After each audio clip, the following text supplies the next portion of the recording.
Well, something you probably don't know is that on the 6th of July we won the full bench case. So I'd just like to say what I said a little bit earlier, and that is to just say what a privilege it was to represent this great club. News invited us to apply to join the competition. On the 14th of July my father died. My father was sick with cancer, but he was well. I didn't know at the time, but he'd just had some bad news that it had worsened. He didn't tell me. And I went to their place the Saturday morning and... I understand this has been a very difficult time for South Sydney fans. It's been a long, hard road for everybody involved. You've righted it wrong, that's what he said. You've done a good thing, you've righted it wrong. And he died that weekend, the next weekend. So it was tough, it was very tough. And I remember the funeral, which I don't talk about, I've never spoken about. I was at the front, obviously, and I looked at the left, at the congregation on the left, and there was George, Nolene, all the board in the front row. And I thought, how bizarre. Dad would never have dreamt this in his life, the whole South contingent, all the celebrities, players, for his funeral. It was extremely moving that they'd come in this week of great hysteria. I mean, marching back from court with that judgment, it was people were kissing us who I didn't know they were just coming up and kissing us. It was unbelievable. I felt like one of the Beatles or something, you know, like Beatlemania, you know. And George copped the bulk of that, obviously. It wasn't I was the lawyer carrying the brief. Then to have that happen on the following weekend was as tough as it gets. I'm an only child, so having to look after my mum. But they all came, I must say. George and all of them were there, front row. I won't forget that.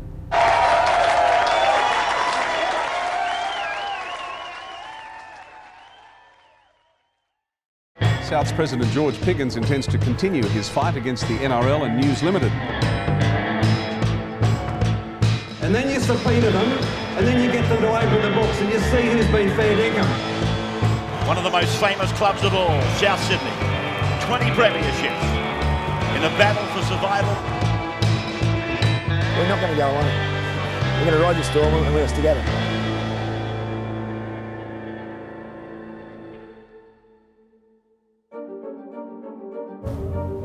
That is loud. Oh my God, there's that cartoon.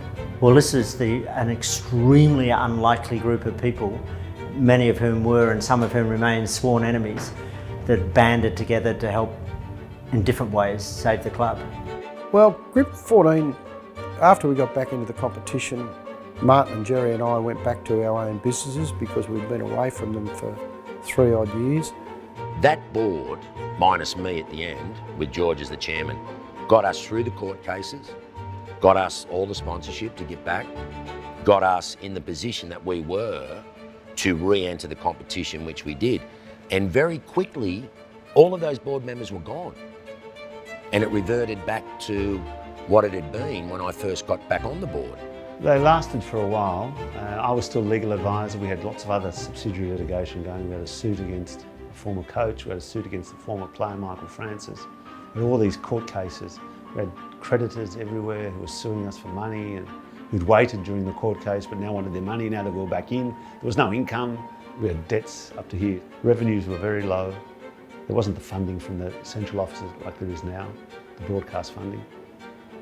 So the board came under immediate pressure. It was great to be back, but it was a bit lean. Soon after the club was reinstated, I was asked to go on the board of directors, and I served there from 2002 to 2006. You know, did my best as they say, in trying to help the club re-establish itself. George brought in members of the old board, and that led to more ruction and conflict again. It was almost like, come on guys, we've just got back in, let's not start fighting now. But the fighting was a function of a club that had been beaten to death. And that really only crystallised and became apparent when we were back in, that we actually couldn't do it. They'd taken the life out of us. By late 2002, we'd formed the view that we had to do something. I went to George first and said, George, maybe we need to reconstitute the board, get some new blood in, get some new sponsors, align ourselves with the big end of town a bit more. We can't do it on the old model. The old Leagues Club model is dead. George would have stood down if there was a better person to do his job. But he wasn't going to stand down for Group 14 members that he didn't think had the ability to do that. But there were 14 members trying to push him aside.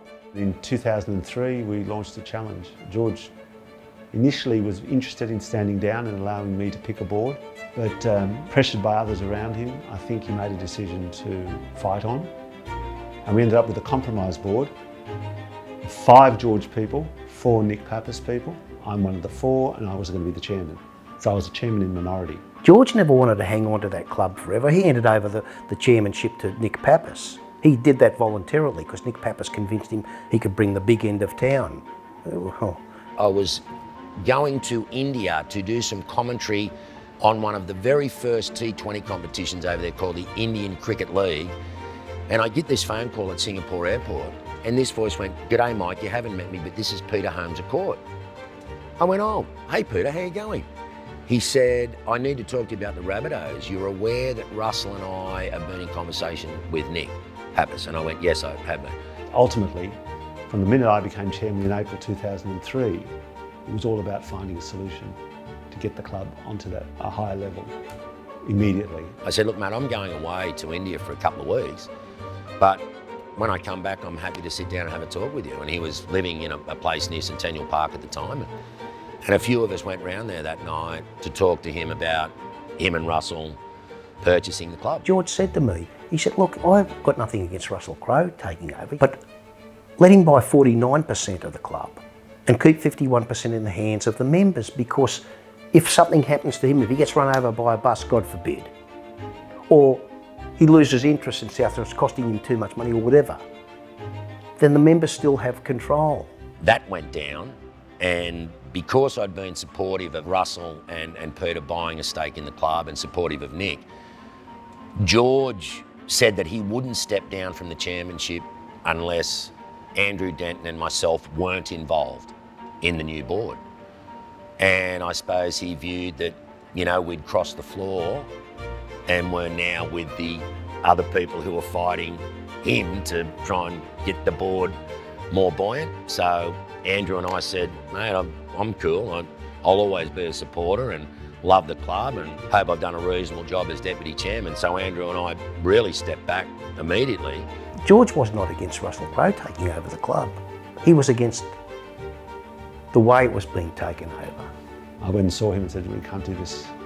It's not going to survive." He said, "What do you want?" I said, "I want you to make a bid." He said, "Funny, I've been thinking about that." Yeah, but there's the gladiator, Russell Crowe. Thumbs up. Rabbitoh. He should be doing the thumbs down to the other teams, shouldn't he? Yeah, he's giving it to the Roosters. Long way to go, Rusty. He said, "I'm going to need someone." I said, "Well, find him and call me in when you've got him." And he found Peter, and I thought, there we've got a nice blend of business, old Australian money, or South African money, and Russell for the lustre and the earthiness that Russell brings.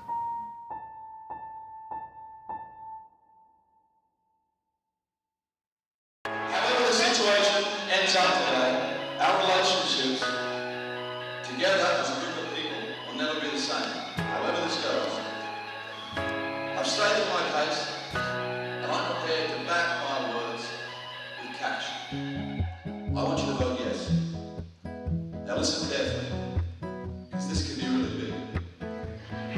Those of you in favour, repeat that simple, optimistic word after me. Yes!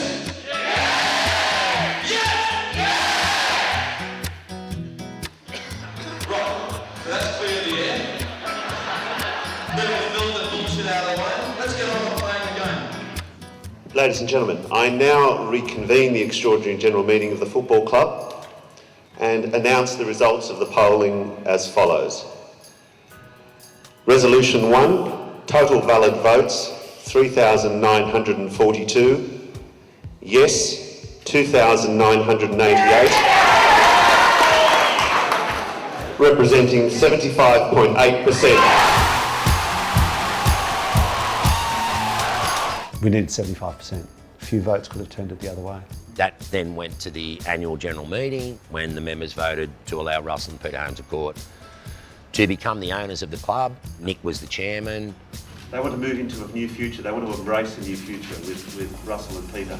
And I'm delighted to have been part of the process. I congratulate my fellow board members who voted for this to happen. And you know, some of them did it at considerable expense to themselves and considerable cost. But they were brave. They knew what the proposal gave to the club. They could see its undoubted benefits. The board was very buoyant. Ray Martin and a couple of other people then were talked about going on the board, which they eventually did. We still felt we had to get professional in terms of management, in terms of the way the club was run. If we were going to get good players, we needed money, and if we were going to get money, then we needed to be professional. So I think the leadership of Nick Pappas, a very good board, was pulled together, and we started to get some cred, and we started to get some support, and we started to be taken seriously. The club seemed to me had a jolt of electricity at that moment, and Russell going to, like, the Burgess brothers, knocking on their door when he was making Robin Hood, saying, come and play for us. And you know, how do you do that? You can't. That's a difficult thing to do unless you're Russell. For me, it was when Roy Asatasi came over and played with us. It's Asatasi, front row forward, in support, scoring another South Sydney try. There was that sense that we could attract, as opposed to spending years watching great players leave. The other side of the field, I think the Rabbits have found the line here. Craig Wing. What happened at the Roosters was that up until that year, I'd always had my contract extended. So I was never off contract and I was never looking for a club. So I guess there was never really an opportunity for me to go elsewhere. In the years preceding, you know, some of our core teams started to retire or go elsewhere. There was a transition period. And that particular year, my contract was actually coming to an end. I started that year not knowing where I was going to be the next year, which was uncharted territory for me. I honestly felt that I probably wasn't going to be at the Roosters because they hadn't made me an offer yet. And I'd seen that they'd started buying guys from Canterbury, and who was our arch enemy at the time. For me, I felt like the writing was on the wall. So I had to look around. I had a couple of offers from different teams around the place. Gold Coast was one, the Warriors was another, but there was nothing from the Rabbitohs. I thought, if you're going to do a deal at the Roosters, you contact Nick Politis. So I guess if you're going to do a deal at the Rabbitohs, you contact Russell Crowe. Here's Wing, straightened past Juro, straight past Houston, and his first game back, Craig Wing has got the Rabbitohs back into the game. I reached out to him, he said, look, we haven't known that you're off contract, but we'd love to have a chat. So one thing led to another, and I signed at the Bunnies. And I was coming back. Wing running from acting half, he gets himself a double, and that may be the game for South Sydney. Craig Wing has come back. Certainly the Rabbitohs welcomed me back with open arms once the deal was done.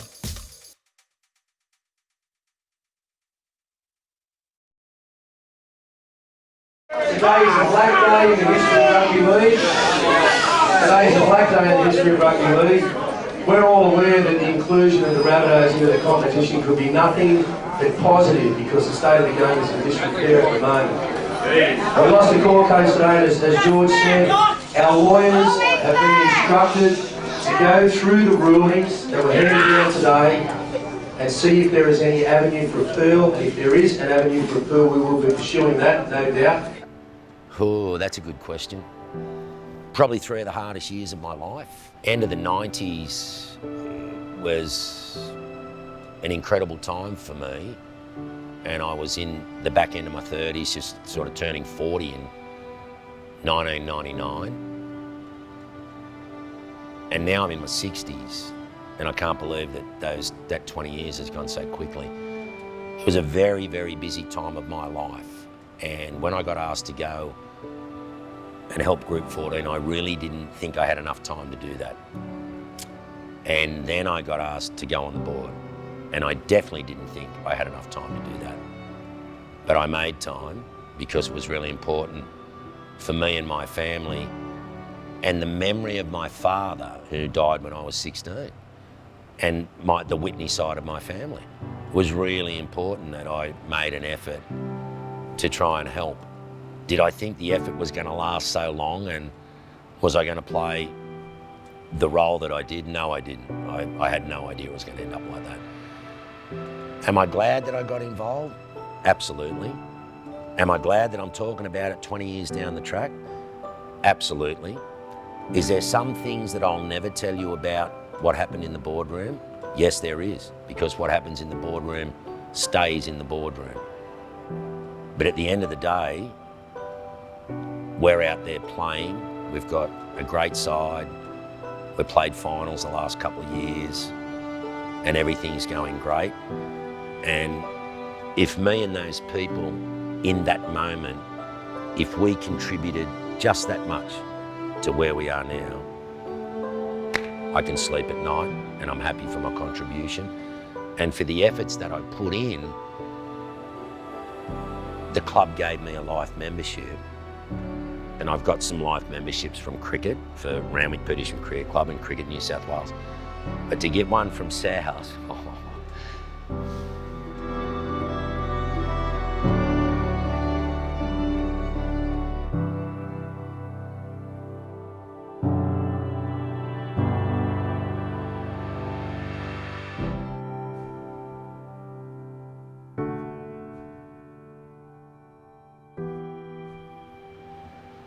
he'd be very proud. This is the other thing that we don't talk about. There was so much emotion tied up in all of that. Man, I've cried twice today thinking about it. It was so emotionally charged, so edgy all of the time. And thinking about that, I get emotional. Mate, that life membership I got that day in Redfern Town Hall is without doubt one of the greatest moments of my life. And it was a great moment because I was able to take my mother. And she sat next to me, and Mum's still alive, but she's in the last stages of Alzheimer's. And when I think back about that day, she was so proud that day. We got in the car and I opened up the medal that I got and we just started crying. And she said, "Your father would be really proud." I went, "Oh, Mum, don't. And we cried all the way home. And am I ashamed of crying at the moment? Nah. I'm very proud, and he would have been really proud. My sister was really... Look, my mother and my sister have been just the greatest supporters of me.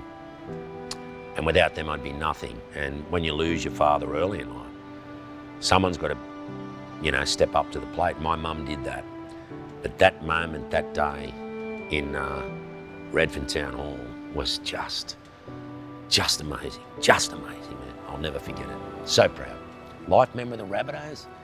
Did I ever think that? No. I didn't play for them. I wanted to and I loved them, but to be recognised for your contribution and I suppose my unfailing support from age one day, it was amazing. It's as special to me as anything that's ever been awarded to me.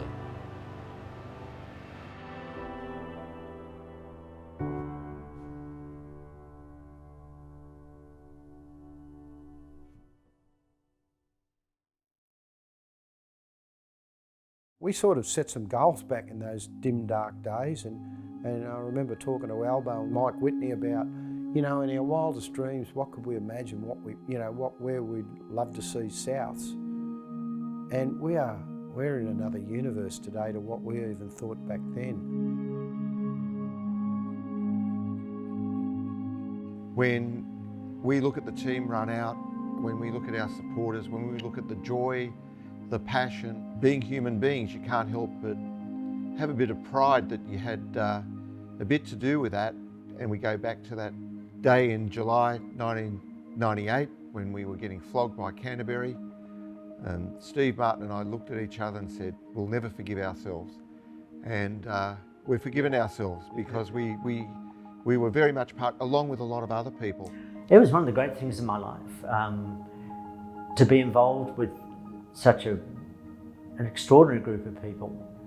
As I said, very, very different people. And to take on a fight that was so right, so hard, so apparently unwinnable, and to win it for the club that you feel so passionate about ever since, you know, I was 8 years old. It's a bit like St. George and the Dragon. It's a bit like slaying the dragon. It's kind of a mythical thing to have happened. And certainly one of the most satisfying and exciting things, very tense and emotionally draining, but one of the most satisfying, exciting things I've ever been involved with. And what it proved to me, I'd always thought Souths, there was something special about Souths. It proved to me there is, because I'm not sure that any other club would have elicited that level of response. Just the history of the club, the working class history, the Indigenous history. I just think it reached to so many levels of Australian society. And I had friends in Melbourne who didn't follow rugby league, but they absolutely got what was at stake. I know a lot of people hold hostilities from those years and have enemies. And, you know, in the years after, I worked with, knew, and became friends with some people from the enemy, people behind Super League, and then also two people behind, you know, hunting us like sport like they did. But they all admitted that they'd stuffed up. They knew they'd made one of the biggest mistakes in sports history. When you underestimate the emotional connection between a sporting team and the fans, and you just make a business decision, what you're actually doing is making a bad business decision. Why get rid of an iconic club? And I didn't know how. I just thought through the tenacity of the groups coming together that eventually that we would get back in, and because you never give up hope. Thanks to George and to Nick and to the supporters, we managed to pull it off, and it was the impossible victory that just happened. And suddenly we had smiles on our faces, and suddenly we were back in the game. My parents' house, I've got the jersey that I played in the last game at Parramatta Stadium, and I've got the jersey that I played in the first game back. So I've got the last jersey in the first game back, and you know, I've got the big league from both games, the page in there that, you know, basically says that I was in the side both times, and yeah, it's just all in one big double frame. It's yeah, something that I've got. I never thought I'd have one game of the NRL, let alone score, you know, 100 and something tries for the Rabbitohs. Just thankful for the opportunity to be out there. You know, it's something that I dreamed of doing as a young kid, and to have that chance and finish off my career here and start my career here was just a blessing for me. You know, I appreciated everything. It was remarkable, it was unique. I can't see it ever happening again. Everybody was called to action. You felt like you had an obligation. And I was the last captain. I didn't want to be the last captain forever, you know, and we never knew how long that was going to be. I look back at it now, I'm immensely proud that the club was able to do what it did. Limited resources, but just called on people power. It's a real example of what can be done when you have the will, you know, and there was an enormous amount of will. All that cheering and supporting that supporters used to release every week at the game, abuse to the referees, all that emotion just kept building up and building up and building up. There was a clear enemy. The enemy was News Limited and the NRL, and everyone took aim and rallied behind, and it was a great time to be a Rabbitoh. I never felt so welcomed and so involved than what we were back then, because we pulled in this group that was larger than all of us, and we all pushed in the one direction. And it's a great feeling when you eventually get success, when so much work goes into it, when the odds seem insurmountable and there's victory in the end. It's a great feeling, and we'll look back now forever and tell the stories of what had to happen to get the Rabbitohs back into the comp. Part of our history now is that our members say, were you at the rally? Were you there? Were you there when we fought back? And they talk about their memories and they wear it as a badge of pride. It's just the fans. We've got the best members, more members than anyone. They love to support their club. They fought for their club and they brought us back. The fans brought us back. The big guys did their work, which they should have, but the fans is the other ones who kept Souths going strong now, even stronger. We're just getting stronger. A most worthwhile thing to live through. And today, to look back, one of the proudest things I've been associated with. Well, I just feel it's been part of my life. I have been so lucky to have had the experience of all of that. I'll always remember it, and I'll always remember it until I'm gone. We were in that fight and we did what we had to do to make sure this club survived. And there's not a time I'm at the ground or I'm in my lounge room and I see the Rabbitohs run on the park that I don't remember. I never take it for granted. You know, we are one of the foundations the comp is built on, and we are never ever going away ever again. We have a club that I think anyone who participated in that battle should be very proud of. We're constantly described, and this can get to your head, as a powerhouse club. We're one of the powerhouse clubs in the competition. From where we came to get to that took a lot of time, a lot of hard work. It didn't just happen on its own. Obviously Russell's intervention. The blink of an eyelid, you would do it again, absolutely no hesitation, because of the passion and the love for the Rabbitohs. When I was growing up, there was a poem, I can't remember all of it. If you are down Redfern Way, why not drop in and see them play? The men who wear the red and green will show you football you've never seen. The side coached by the little master, play the game but so much faster. To see a fullback like our Clive makes you glad that you're alive. Then I went on to mention all the players' names who played in there. Can't think of it now.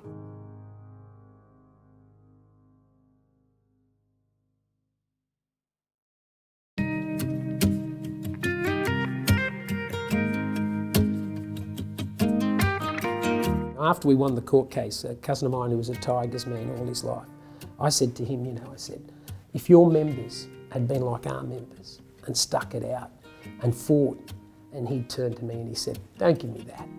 If George Piggins was a Tiger, we'd still be the Balmain Tigers and yous would have merged. Without George, we couldn't have done it. We needed a face, literally the face, which was no nonsense. He'd proven himself on the field. I wasn't the right person to be a face. Ray Martin wasn't the right person to be a face. The leadership was paramount above everything else, because without that leader, without that iron will of his. He personified the rabbit, almost.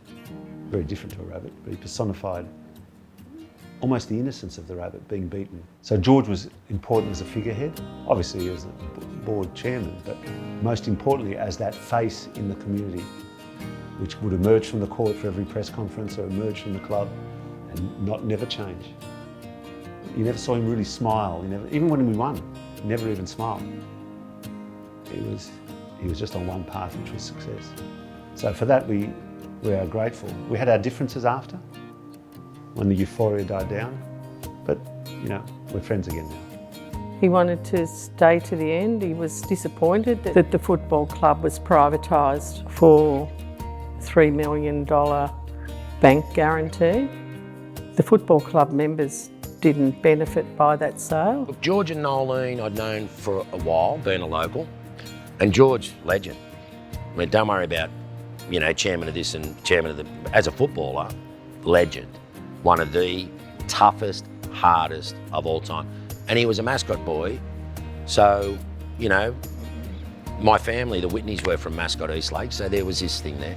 And George and Nolan had always been very supportive of me with my cricket career and when I'd seen them and stuff like that. The fallout after the takeover and all of that, and the bitterness and all that, that was the sour part of it. And George didn't deserve any of that. That bitterness sort of disenfranchised him and a few of us supporters of George's. But that's the way it is. And it happened. And he thought, what happens then? Privately owned. Next time it goes broke, it'll just fold. I hope he doesn't think now that I ever went against him or behind his back, because I would never have done that. But I think when Andrew Denton and I sort of backed Nick and Russell and Peter Holmes at court, did he see that as a betrayal? Maybe that's too heavy a word, but I don't think he was super impressed with it.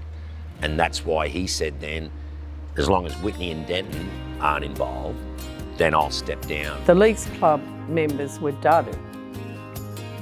They voted for a football club proposal, not a football club Bettini Tri-Vest proposal. We tried to do a major development and we went bankrupt, and we've virtually never been able to fully recover from it. Right? Right, you're going to give us a big sponsorship? It was just a mess the way the Leagues Club finished. And that hurt George because he fought hard to keep that club for the people in the community. In 6 years it was all gone. don't even have a leagues club. We don't have poker machines. And we still make money at the end of the year. Look, I've seen George and Nolene since those times, a couple of times. I'm respectful to them, we've spoken, and we get on okay. So, you know, how's my relationship with George? It's always been okay. It's probably not as strong as what it was. As I said, I don't think he really liked the idea of Andrew and I jumping on with the other mob, but hindsight's a beautiful thing, and that move by Nick, Russell, Crowe and Peter Holmes at court has put the club where it is today. There's a lot more to the story, but I think we should leave it there and just be happy for the way things are now. Everything's turned out great and they've won a competition and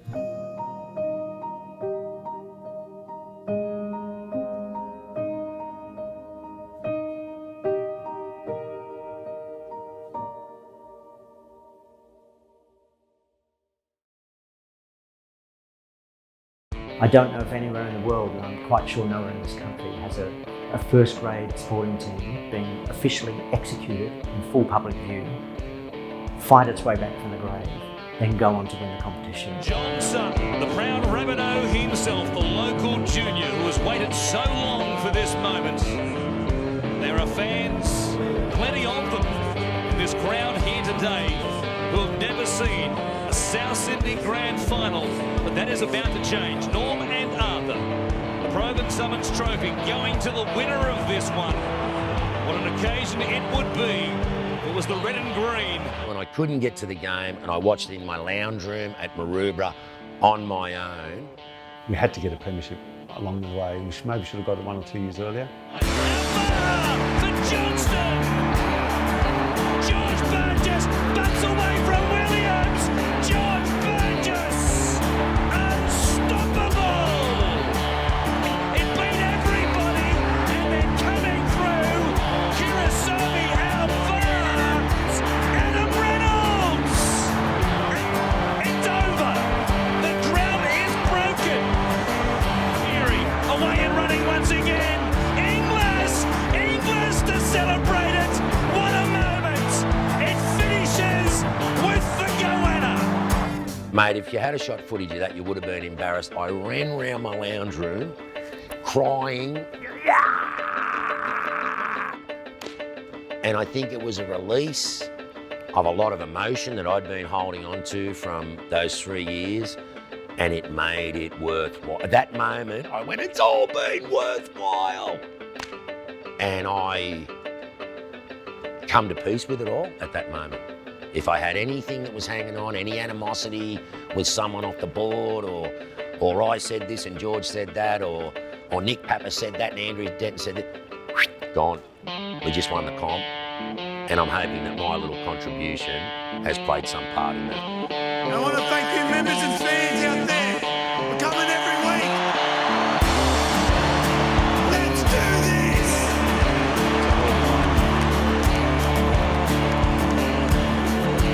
Ladies and gentlemen, South Sydney 2014. They're about to lift the roof of ANZ Stadium. John Sutton has the Proven Summons Trophy.